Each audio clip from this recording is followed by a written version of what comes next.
खेल और खिलाड़ियों के लिए मशहूर हरियाणा अब फैशन डिजाइनिंग में भी अपने परचम लहराने को तैयार है। ऐसा हम इसलिए कह रहे हैं क्योंकि आज हरियाणा को बड़ी सौगात मिली है। केंद्रीय मंत्री पीयूष गोयल ने राष्ट्रीय फैशन प्रौद्योगिकी संस्थान का उद्घाटन किया, जिस अवसर पर खुद मुख्यमंत्री मनोहर लाल भी मौजूद रहे। वहीं मुख्यमंत्री मनोहर लाल ने प्रधानमंत्री नरेंद्र मोदी और केंद्र सरकार का आभार व्यक्त किया। उन्होंने कहा कि संस्थान की स्थापना से न केवल पंचकूला बल्कि हरियाणा के इतिहास में एक और नया अध्याय जुड़ गया है। रिपोर्ट देखिए। केंद्रीय मंत्री पीयूष गोयल ने हरियाणा को एक बड़ी सौगात दी है। मंगलवार को पीयूष गोयल ने राष्ट्रीय फैशन प्रौद्योगिकी संस्थान का उद्घाटन किया। इस अवसर पर हरियाणा के मुख्यमंत्री मनोहर लाल ने प्रदेश को राष्ट्रीय महत्व का संस्थान देने के लिए प्रधानमंत्री नरेंद्र मोदी और केंद्र सरकार का आभार व्यक्त किया।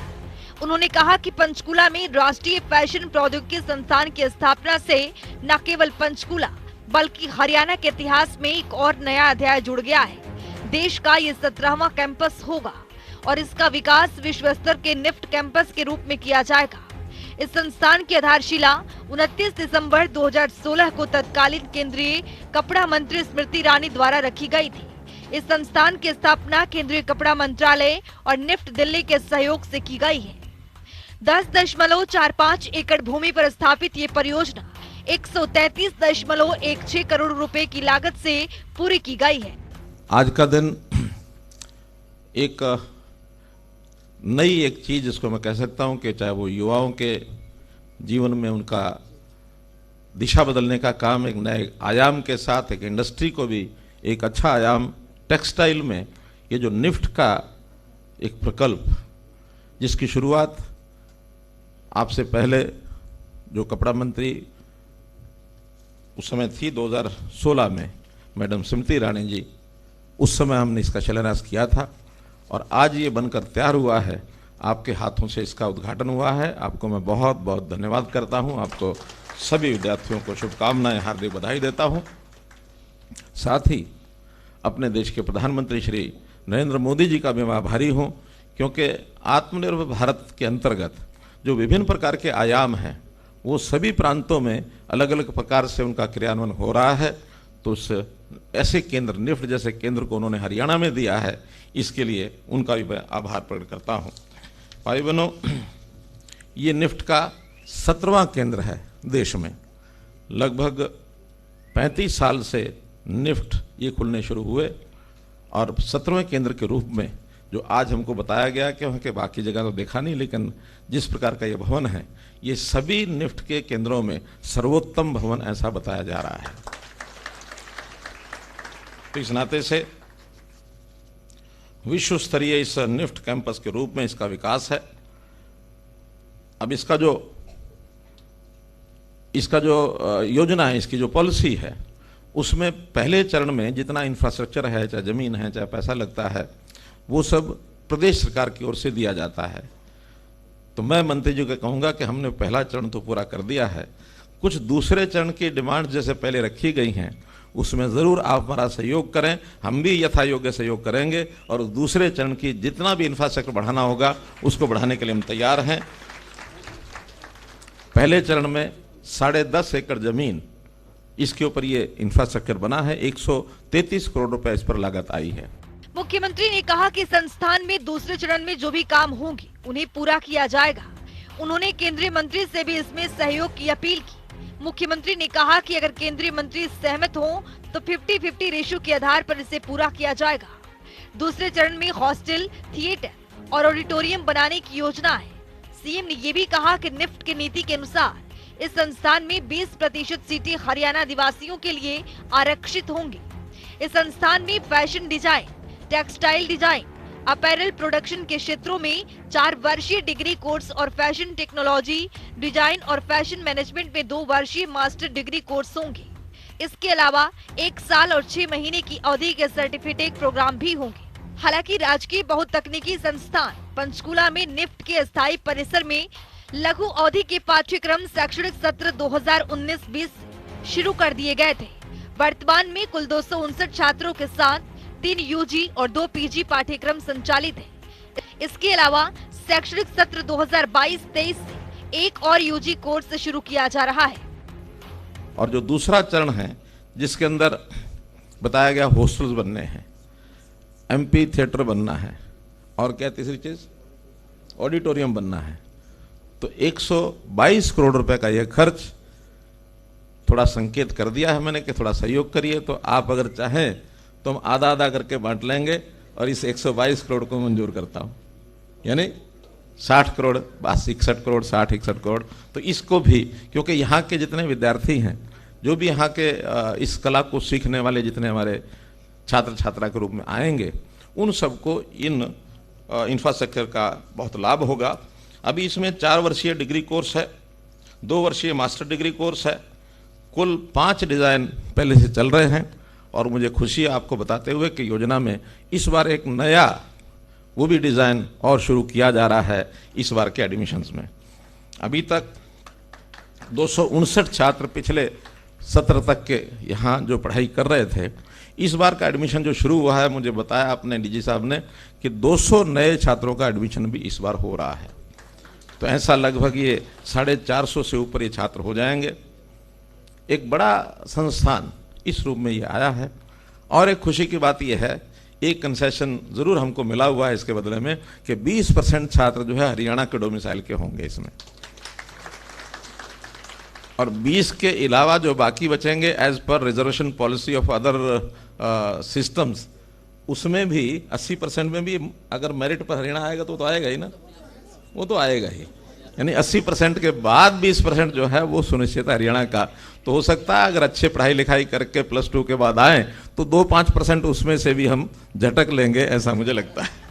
मुख्यमंत्री ने कहा कि संस्थान की स्थापना होने के बाद फैशन डिजाइन के क्षेत्र में कैरियर बनाने के इच्छुक विद्यार्थियों को पढ़ाई के लिए बाहर नहीं जाना पड़ेगा। यहाँ पर प्रतिष्ठित निफ्ट की स्थापना होने से प्रदेश में टेक्सटाइल, हैंडलूम और कॉटन इंडस्ट्री को बढ़ावा मिलेगा। निफ्ट से निकले विद्यार्थियों के लिए प्लेसमेंट की कोई समस्या नहीं है।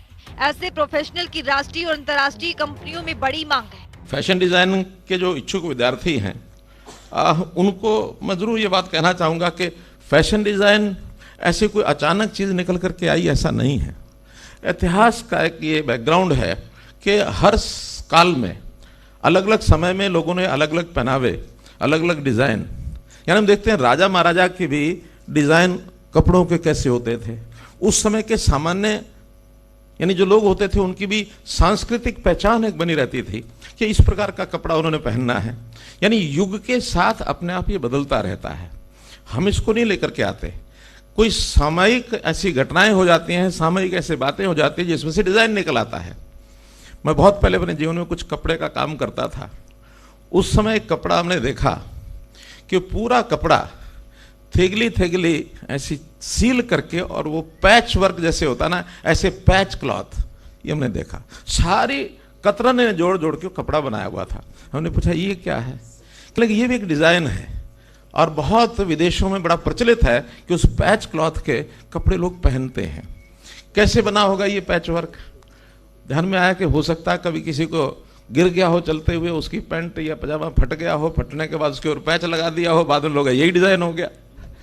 अभी भी डिजाइन देखते हैं बहुत के, वो जो पैंटें फटी हुई पहनते हैं वो बाकायदा फट करके दिखती है। हमने कहा ये क्या है कि ये डिजाइन है, ये भी एक डिजाइन है, अब उस पर तो लगाते भी नहीं है। तो इसलिए मैंने बताया डिजाइन समय के हिसाब से कब कौन सा डिजाइन आ जाए। कभी कभी तो एक समय में डिजाइन होता है, बाद में बंद हो जाता है, कुछ समय के बाद फिर वो निकल करके आता है, ऐसा भी होता है। हमने राजस्थान में देखा कैसे कैसे लोग कपड़े पहनते हैं, सिर पर इतना बड़ा पगड़ रखते हैं। अब पूछते भी इतने बड़े पगड़ गर्मी का मौसम है क्यों आप पहनते हो? कि लगे नहीं, इस पगड़े का भी अपना एक उपयोग है, इसको हम अपने व्यवसाय के नाते भी उपयोग कर लेते हैं। जहाँ रस्सी की जरूरत पड़े तब पगड़ उतार लिया, कल को कोई आक्रमण हो जाए, कोई सिर बचाना, तो ये पगड़ हमारा सिर बचा लेता है। तो ऐसे डिजाइन अपनी आवश्यकता के हिसाब से भी अलग अलग समय में ये बन जाते हैं और इस डिजाइन के हिसाब से एक सभ्यता जो हमको मिलती है, कई बार तो सभ्यता का नाम हो जाता है। जैसे मोहनजोदड़ो के समय लोग कपड़े कैसे पहनते थे, इसके डिजाइन अलग प्रकार के हैं। ऐसी अलग अलग सभ्यताओं के समय अलग अलग देशों में भी अलग अलग होता है। हमारे यहाँ का कोई भी व्यक्ति, सामान्य जन जो कपड़े पहनते हैं, कहते हैं ये भारतीय कपड़े हैं, और बिल्कुल एकदम पता लग जाता है ये विदेशी कपड़े हैं। क्योंकि वहाँ के समाज का पहनावा ऐसा है। तो इसलिए हम डिज़ाइन के इन छात्रों को यानी समय के हिसाब से चीज़ों का अध्ययन करना होगा, उसी हिसाब से अपने को आगे बढ़ाना होगा। और आज डिज़ाइन के इन जो हमारे शिक्षित छात्र छात्राएं हैं, जब अपना कोर्स पूरा करके बाहर जाते हैं तो संयोग ऐसा कि इनकी आवश्यकता बहुत महसूस की जा रही है, डिमांड बहुत है। आप में से कोई खाली रहने वाला नहीं है कम से कम कई वर्ष तक। जब बहुत बड़ी संख्या होगी तो अलग बात है, लेकिन आज तो डिज़ाइन के लिए बहुत बड़े बड़े संस्थान डिमांड करते हैं। तो इस संस्थान में से अभी मुझे लगता है कि जो फाइनल डिग्री हो गई है, कोई एक आध बैच निकला है, एक बैच निकला है, उनकी सबकी प्लेसमेंट सबकी हो गई, सबको मिल गई है। कुछ ऐसे भी जो नहीं चाह रहे थे। अच्छा, ये बहुत बढ़िया। यानी केवल एम्प्लॉयमेंट यानी प्लेसमेंट हो गया ऐसा नहीं है, सेल्फ एंटरप्रेन्योरशिप में भी बहुत बड़ा स्कोप है।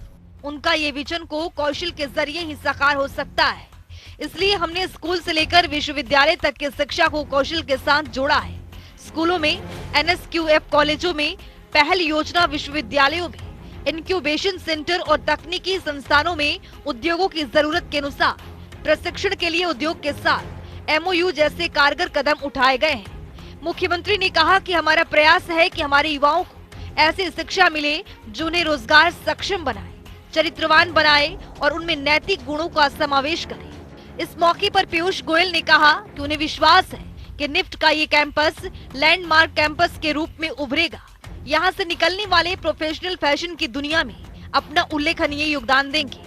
केंद्रीय मंत्री ने मुख्यमंत्री मनोहर लाल की तारीफ करते हुए कहा कि उन्होंने जिस तरह से प्रदेश में बेटी बचाओ बेटी पढ़ाओ को प्राथमिकता दी है, उससे महिलाओं का सशक्तिकरण हुआ है। उन्होंने कहा कि निफ्ट के माध्यम से भी बेटियां आगे बढ़ेंगी।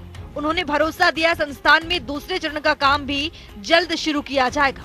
इस अवसर पर हरियाणा विधानसभा अध्यक्ष ज्ञानचंद गुप्ता, शिक्षा मंत्री कंवरपाल गुर्जर, सांसद रतनलाल कटारिया, तकनीकी शिक्षा विभाग के अतिरिक्त मुख्य सचिव आनंद मोहन शरण सहित अन्य वरिष्ठ अधिकारीगण उपस्थित रहे। जनता टीवी के लिए पवन सीवर की रिपोर्ट।